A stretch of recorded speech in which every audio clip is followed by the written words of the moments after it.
আপু। আমরা কেশবপুর সিদ্দিকিয়া কোরআনিয়া মাদ্রাসা ও মোরাল স্কুলের 2য় শ্রেণীর ছাত্রী। আমরা একটি মোকালামা করছি। মোকালামার বিষয়বস্তু শিরিক ও সন্তানের কর্তব্য। আমাদের দুজনের নাম মুসাম্মদ ফাতেমা এবং রিয়া। আসসালামু আলাইকুম। আমার নাম রিয়া। আসসালামু আলাইকুম, আমি মুসাম্মদ ফাতেমা। নানান ঝামেলায় বড্ড দেরি হয়ে গেল। আজ বুঝি পীর বাবার রওজায় তেল পানি করার জায়গায় পাওয়া যাবে না। দেখি একটু তাড়াতাড়ি যাই, যদি জায়গা পাওয়া যায়। আসসালামু আলাইকুম। আরে রিয়া, কি ব্যাপার, কেমন আছো? আলাইকুম সালাম। বাবা তিরি পাই কোন রকমে পড়ে না থেকে বেঁচে আছি। তুমি কেমন আছো তাই বলো। আলহামদুলিল্লাহ, আল্লাহর রহমতে খুব ভালো আছি। আচ্ছা রিয়া, আমি তোমাকে সালাম দিলাম, তুমি হাত উঁচু করে মাথা নিচু করে অমুসলিমদের মতো বললে আলাইকুম সালাম। ওই রকম বলতে নেই, বলতে হয় ওয়ালাইকুম আসসালাম ও রহমতুল্লাহি ওয়া বারাকাতুহু। রাখো তোমার নজিরাত। রাস্তাঘাটে তোমার তো মাস্টারি করতে হবে না। আমি এখন খুব ব্যস্ত আছি। কিছু বলা থাকলে তাড়াতাড়ি বলে ফেলো তো দেখি বাবু। হ্যাঁ, বলার জন্যই তো দাঁড়িয়ে আছি। আচ্ছা রিয়া, এত রোদের সময় হাতে ব্যাগ নিয়ে মুখে মেকআপ করে কোথায় চললে? হ্যাঁ, তুমি জানো না ফাতেমা, আজ শুক্রবার, তাই তেল পানি নিয়ে পীরের রওজায় যাচ্ছি। হায় আফসোস, জুম্মার দিনে পুরুষরা যায় নামাজ পড়তে, একই সময় তুমি যাচ্ছ পীরের রওজায় তেল পানি পড়তে। কেন, তোমার কি হয়েছে? আর বলো না, এত রোগ নিয়ে ভুগছি। কত ডাক্তার কবিরাজ হাকিম করলাম, কিছুতেই কিছু হচ্ছে না। তাই পাড়ার কিছু বয়স্ক মহিলারা বললো, হারোয়ার পীর আব্বার মাজারে যা, মান্যত কর, 7 শুক্রবার তেল পানি ব্যবহার কর, দেখবি তো সব ঠিক হয়ে যাবে। আমি এই 5 শুক্রবার যাচ্ছি, এখনো 2 শুক্রবার যাবো। আচ্ছা রিয়া, পীরের রওজায় গিয়ে তুমি কি করো? কেন, সবাই যেরকম করে। পীরের মাজারে বাদশাহ মোমবাতি ধোবাতি গোলাপ পানি নিয়ে বললাম, বাবা পীর সাহেব, রোগ নিয়ে আপনার কাছে এসেছি। আপনি যদি আমার রোগকে ভালো করে দেন, আপনার নামে জোড়া খাসি জবাই করে গরিব এতিম মিসকিনদের খাওয়াবো। আচ্ছা রিয়া, তুমি এসব আগডুম বাগডুম কি বলছো? কি বললে ফাতেমা? আমি আগডুম বাগডুম বলছি মানে? এই যে তুমি বললে বাবার কৃপায় কোনো রকম না মরে বেঁচে আছি, বাবা তুমি রোগ ভালো করে দাও, এইসব বলছো কেন? যা পারলাম তাই বললাম, তাতে তুমি নাউজুবিল্লাহ বলো যাই বলো। আস্তাগফিরুল্লাহ রিয়া, তুমি ভুল বুঝছো। আমি কোনো পীর সাহেবকে অপমান করছি না।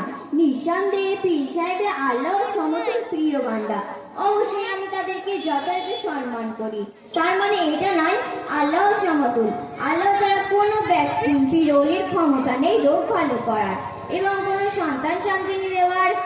একমাত্র আল্লাহ পাক হাদিসের মধ্যে বলেছেন, ইন্না শারকা লাজুলমুল আযীম। তার মানে? এর মানে হলো আল্লাহর সাথে শিরক করা সব থেকে বড় গুনাহ। এর থেকে ঈমান আমল সব নষ্ট হয়ে যায়। বললে ফাতেমা ঈমান আমল নষ্ট হয়ে যায় মানে? হ্যাঁ অবশ্যই। ফাতেমা, তুমি কি বললে? আবার যেন সন্তানের আবার কর্তব্য আছে নাকি? হ্যাঁ অবশ্যই আছে। আমি তো শুধু জানতাম পিতা মাতারই শুধু কর্তব্য আছে, ছেলে মেয়েদের ভালো স্কুলে পড়ানো, ভালো জামা কাপড় কিনে দেওয়া, স্ক্রিন টাচ ফোন কিনে দেওয়া। না রিয়া, তুমি ভুল বুঝছো। পিতা মাতারও সন্তানের উপর কর্তব্য আছে। সন্তানকে ভালো মানুষ করতে গেলে বাংলা শিক্ষার পাশাপাশি দ্বীনি ইসলামিক শিক্ষাও দেওয়া উচিত। ফাতেমা, তাহলে তো আমি সকলে অনেক অনুগ্রহ করে ফেলছি। আমি সকালবেলায় পিতা মাতার সাথে ঝগড়া করে এসেছি স্ক্রিন টাচ ফোন না কিনে দেওয়ার জন্য। আস্তাগফিরুল্লাহ রিয়া, তুমি এটাও জানো না পিতা মাতার সন্তানের উপর অবশ্যই কর্তব্য আছে।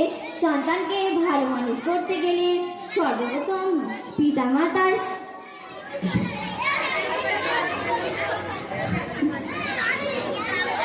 আস্তাগফিরুল্লাহ রিয়া, তুমি ভুল বুঝছো।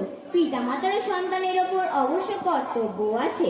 সন্তানকে ভালো মানুষ করতে গেলে সর্বপ্রথম পিতামাতার আদেশ মানতে হবে। হ্যাঁ, তুমি কি বললে? আমার জন্য আদেশ মানতে হবে না? কি বললে যে তুমি? হ্যাঁ বললাম তো। ফাতেমা, তুমি এসব কি যেন আগডুম বাগডুম বলছো? আগডুম বাগডুম বলছি মানে? ফতেমা, তুমি এই ঝগড়া থামাবে? কেন থামাবো না? ফতেমা, তুমি এসব কি যেন বলছো কেন এত? বলছি মানে? উফ, তোমার জন্য পারাই যাবে না। পারা যাবে না মানে? আমি আবার কি ভুল করলাম? ঠিক আছে, তুমি যখন আমার কথা শুনবে না, শুনতেই হবে না তোমার। আচ্ছা, শুনবো না। ঠিক আছে ফতেমা, আমি যেন শুনেছি একটা কথা, তওবা করলে নাকি সবকিছু ঠিক হয়ে যায়। আমাকে একটু তওবাটা পড়িয়ে দেবে যাতে আমি সবকিছু শিখতে পারি? হ্যাঁ, অবশ্যই পড়িয়ে দেব। খালিস মনে অন্তর থেকে পড়ো। ঠিক আছে। লা হাওলা লা হাওলা ওয়ালা কুওয়াতা। ওলা কলকাতা।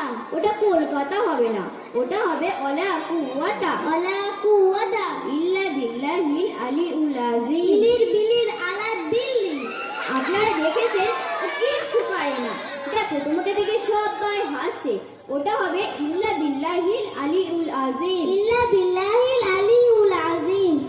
সেই জন্য শুধু স্কুলে গেলে হয় না, তার পাশাপাশি মক্তবে যেতে হয়। আমি মক্তবে যাই বলে সব শিখেছি। ফতেমা, কাল থেকে আমি তোমার সাথে মক্তবে যাব, তুমি আমাকে একটু ডেকে নিয়ে যেও। আচ্ছা, ঠিক আছে, ইনশাআল্লাহ। ধন্যবাদ ফতেমা, তোমাকে অসংখ্য ধন্যবাদ।